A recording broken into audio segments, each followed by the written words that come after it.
This video is sponsored by Cohen Financial.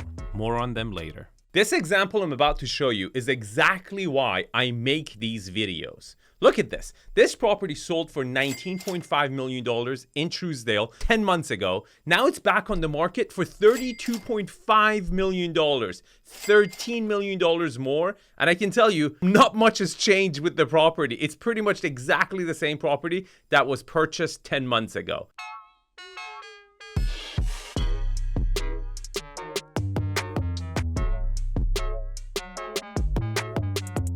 Now, you know the drill with my channel. I'm going to tell you 3 things I don't like about it. I'm going to tell you 3 things I like about it. And then I will tell you how I would have marketed it differently. Okay, 3 things I really like about this property. Number 3, location. Look, we're in prime Truesdale, Wallace Ridge, one of the best streets in Truesdale. It's an absolute 10. There's not much argument here, okay? Number 2, views. Now you're thinking, Arvin, it doesn't have downtown LA view. You're correct, but this Century City view is amazing. It's very close by. You can kind of touch it. It's interactive. It's very important for the view to be in the same line of sight as your eye. At the same time, it's close to the view. Feels like you can touch it, right? And that makes a view more valuable than a 360 view from, top of Mulholland, where you can kind of see everything, but everything is so far away and so small that it doesn't have that oomph to it, right? Now, the number 1 thing I absolutely love about this property, but before that, if you're wondering how I know all this stuff, I'm 𝐷𝐕𝐵. I'm a real estate agent by day in Beverly Hills. I specialize in luxury and ultra luxury, and I'm a consultant at nighttime.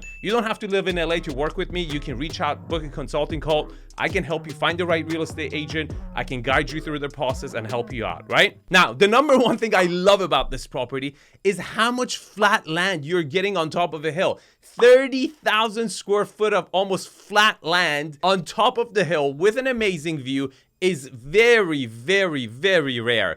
And it's perhaps one of the most beautiful tennis courts I've ever seen in my life. Look at that. Like, how could you serve on this tennis court without being distracted by the view? It's insane. It's really cool. I haven't seen a tennis court like this in Truesdale.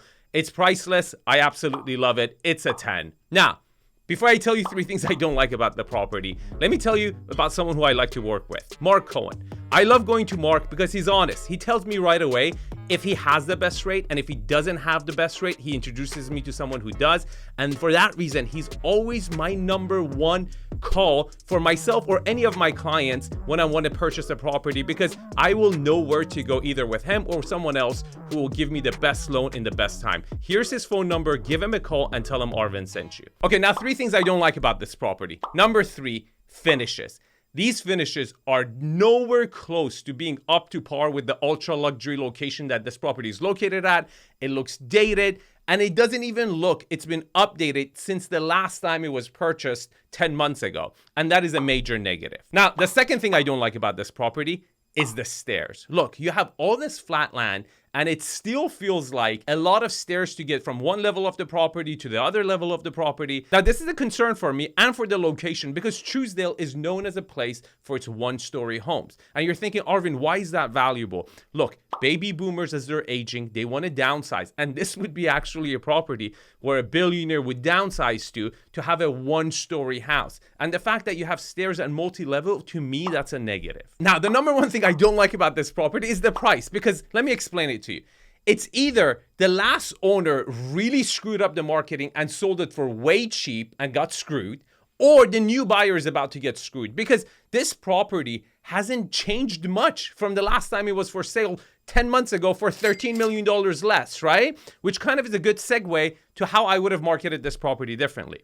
My gut feeling and my expertise says it sold for a little bit too cheap last time around, but to justify that, I wish the new owners would have done some sort of a renovation to justify the price increase, right? And I wouldn't have gone up $13 million higher, because at the end of the day, people will look at this property and say, why did it trade for this low? You might be good at getting bargains, but come on, $13 million, That's significantly more than I think it's actually worth. Now, it might be a good idea to contact the listing agents. Here's their information. Call them and ask them, look, why is this property being marketed $13 million more than 10 months ago, right? And if you want to know how much I would pay for it so you don't overpay for this property, you can reach me at arvin@arvinhadad.com.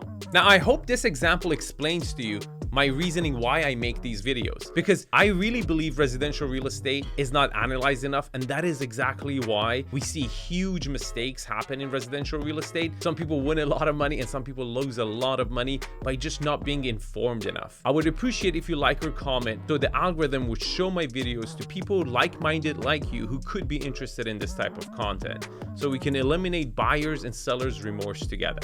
I appreciate you. Thank you for watching this video, and I'll see you in the next one.